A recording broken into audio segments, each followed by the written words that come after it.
Hey everyone, Julian here, and today I'm going to be showing you how to make organic synths and drums in the style of quartets. So as usual, you can get the project file and the samples from this video in the description, and if you're a patron on my Patreon, check there because they'll be available shortly. And yeah, let's get started.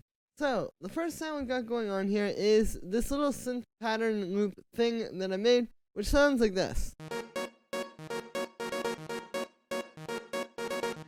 So I was trying to get like that kind of stabby, really organic sounding, kind of like sampled style synth that Quartet does a lot. And here's how I did it. What we've got going on here is basically I've got all these little chops in this drum rack here.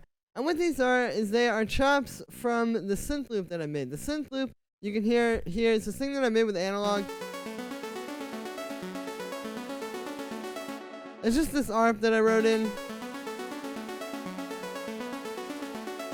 Pretty simple stuff. You can see, yeah, it's just like a saw wave, got some vibrato, got a low pass filter, got some echo, got some reverb. And then what I did was, like I said, I just bounced that down so we have this little audio file here.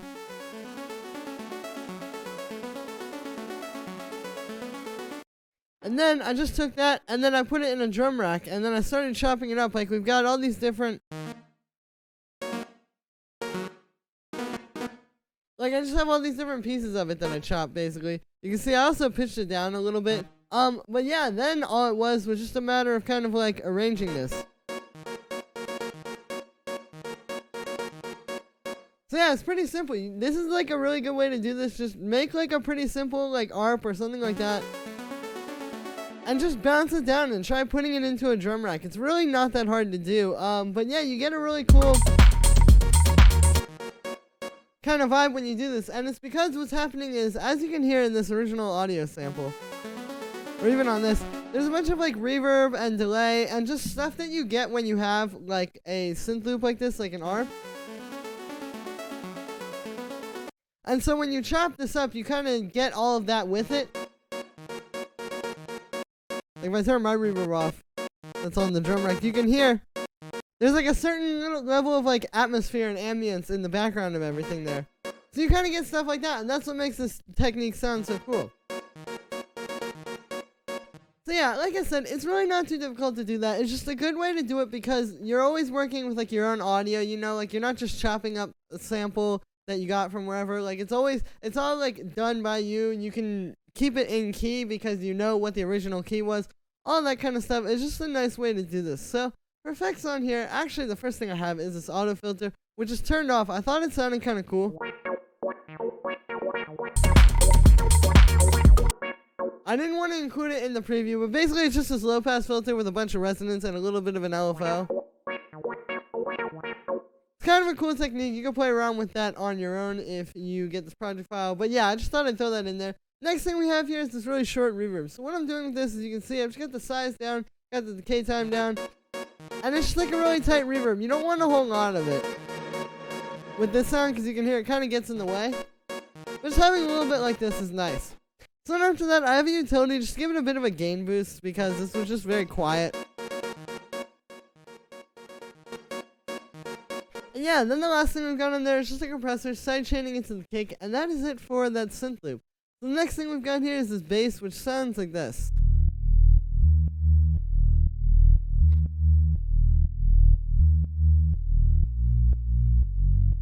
This is a really simple kind of like bass line. All it's doing is it's just playing D sharp, and then it's going up to D sharp an octave up, and then D sharp, and then D sharp an octave up, and then D sharp an octave up, and then it goes D sharp, and then it goes up to the fifth A sharp, and then A sharp, and then we've got an F sharp there, and then it goes back to the root D sharp. So pretty simple, just kind of following a D sharp minor chord. The main thing with this kind of bass line, and like with a lot of these quartet style bass lines, is just like the way it works with the groove. Like if you listen, when that goes up an octave there, it's on that little upbeat, so you kind of get like, as opposed to if I had it be maybe something like this. Which I guess that would be cool as well, but you can hear this has much more of like that kind of catchy groove to it because of the upbeats.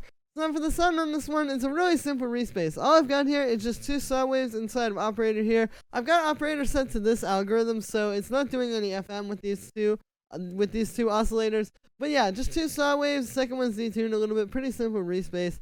type of stuff. After that, I've got a low pass filter. I've got a bit of resonance. I find if you're going for a more like organic kind of warm sound, adding the resonance really helps. That is like one thing, because you can get like these really deep ones without it. When you add it, you get that really nice warm, like I said, very like analog sound. And yeah, so then after that, I've just got a compressor, side chaining into the kick, and then I have the CQ8 where I'm just boosting the low end, cutting out around 100 hertz. 100 hertz is usually where the kick is like really punching through. And so I want to just make room for that. If we turn off that little curve there, you can hear they're clashing a little bit more. So yeah, it's just making room for the kick. Kind of simple mix stuff there. But that's the bass. The next thing we have here is this kick, which sounds like this. And so it's pretty simple. It's just doing quarter notes. The only thing with this is just kind of like the type of kick. Like for this kind of like quartet style, more organic sound, I usually try to find like a softer, more round kick, like something exactly like this. Where it's not like one of those really hard hitting kind of kicks you would have in like house music or techno or something like that. It's got like, it's still like very punchy, but it's a little bit softer and like I said, more organic feeling. And the thing is with this kind of music, like it doesn't really need to hit as hard as that style of music I was saying, like house or techno, where you just are trying to make it hit as hard as possible so it can be really powerful. In this case, you kind of have a little bit more room to have like a softer kick and softer drums. So yeah, just kind of like getting something like this that's really round and bassy, I think works best. So then the only effect I have on there is just a bit of saturation. You can see I've just got the drive up, got the bass frequency up a little bit as well. This just kind of helps to fatten it up a little bit and just bring it into the track a little bit more. Like this is kind of like a little bit too dry, like just raw audio sounding. But then the saturator kind of like pulls it into this track. So the next thing we have here is this little operator hi-hat, which sounds like this. So the way I made this was using operator. Like I said, this is just playing on the upbeats. I was trying to just make kind of like a drum machine style, like open hi-hat. And it's pretty simple. So what's going on here is we just got some white noise. You can see with the decay time like that. I've got a pretty good amount of release, because I wanted this to kind of like ring out a bit. And then I've got that going into a bandpass filter. And then the bandpass filter is what kind of is like shaping it. Here's without it. You can hear it just sounds like white noise. And then the bandpass takes it and gives it that kind of like more metallic open hi-hat type of sound. So the key here is just playing around with the resonance, because if you turn the resonance down like how it would be by default, you can hear you don't get quite that like vintage, like I said, like analog drum machine style sound out of it. But when you bring the resonance in, that's how you really do that. So that's pretty key for this sound. Like I feel like that really fits the vibe, you know? And I like making hi-hats this way. It lends itself to like a more organic sound and more organic like abilities to modulate it, so to speak, or like automate it, I guess. Because with this frequency, you can change the timbre of this hi-hat so much. Like you can go, you can get like any kind of hi-hat you want in doing this, basically. And so it kind of allows you to like you could automate that, or you could automate different other things, like the amplitude envelope, like you could shorten it. And like do all this kind of stuff that you can't do with just audio. So it allows you to actually be more organic with it. And again, just kind of like do more stuff. But yeah, so that's that hi-hat. Next thing we have here is this clap, which sounds like this. So again, pretty simple here. It's really more about the sample with this one. Like in a lot of quartet tracks, I just usually use something kind of like cracky and punchy like this. So like a rim shot or like a clap like this, where it's just really like tight and clean like that. And then I've just got that going into a little bit of echo. And you can see the echo is unsynced. I've got it on the millisecond setting. We got just a little bit of feedback. Dry wet's pretty low.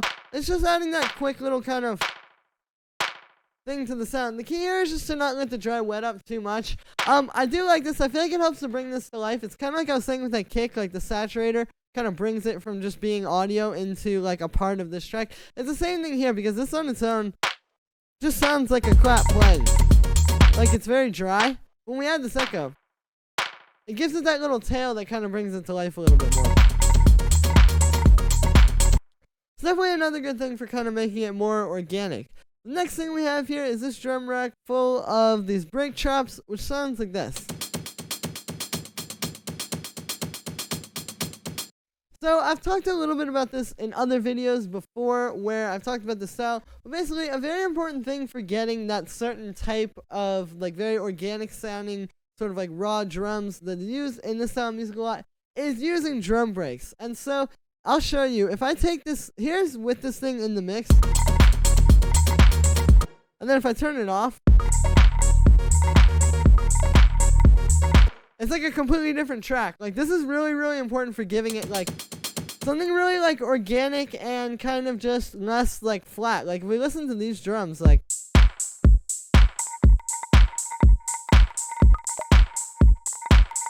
obviously those are good, but this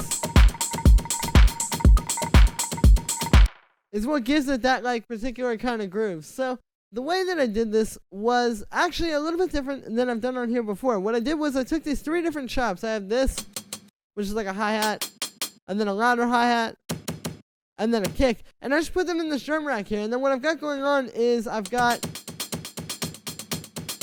you can see it's basically playing this pattern where it's like kind of these two playing off of each other, and then we have the kick playing off of that.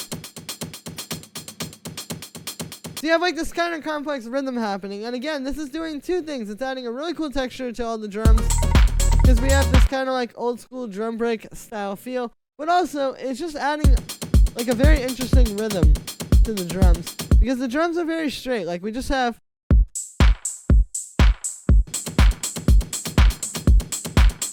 so you have that like that kind of,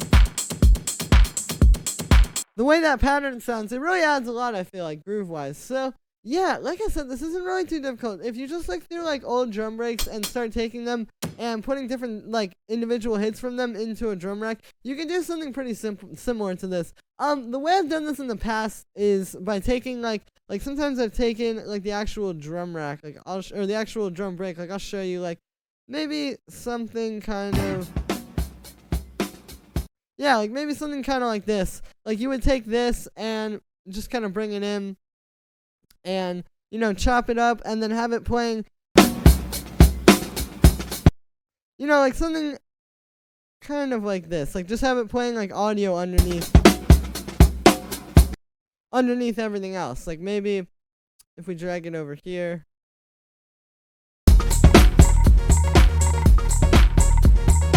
And that's cool. You can definitely do it that way. But I feel like this gives you a little bit more control, and it gives it a bit of a cleaner sound as well. Like you can hear, it's really just sounding quite a bit stronger when we do it this way. So definitely, I recommend trying both ways. But this way definitely gets you a cleaner sound a little bit faster. So for processing on this, I've got quite a few things. So the first thing we have here is the saturator, which is just adding a little bit of drive. You can hear it's kind of bringing it out just a little bit. And yeah, it's really simple. Just have to drive up to 3.43 dB. Then after that, we just got a bit of drum bass. You can see I've got some drive and crunch on there. So just kind of like driving home what the saturator is doing. But I've also got the transients up on this one. So this is kind of like, you can hear here's without it. And then with it. You can hear it really helps to kind of like make that even more exaggerated and bring out that kind of like crunchy texture that we really like in there. After that, I have this utility actually converting everything to mono, because if you listen to the original, yeah, it's got a little bit of weird stereo stuff. Sometimes the old drum breaks can do that, but I mean, it's a pretty easy fix. Just putting the utility on and putting it in mono. After that, we have an EQ8 cutting at the low end, because as you would probably imagine, lots of low end messing up the mix in this one. And then finally, I just have a compressor side chaining into the kick to kind of keep it under control a little bit more. So, yeah, that is it for those percussions. Like I said, it's really simple. Just get to chopping and putting it in drum racks, and you can't really go wrong. Next thing that we have here is this little, like, I guess you would call it like a clave type of sound or something like that. Basically, what I was going for here was I was trying to make one of those old school, like, C78, 808, 606 style little, like, clave sounds where it's just like a little tiny little like pling that plays on the beat. This is something Fortet uses a lot. I've heard it in a ton of his music. He uses the C78 and the 808 and all those kind of drum machines, but you can also make one really easily. This is just playing D sharp. It's just going D sharp and then an octave down.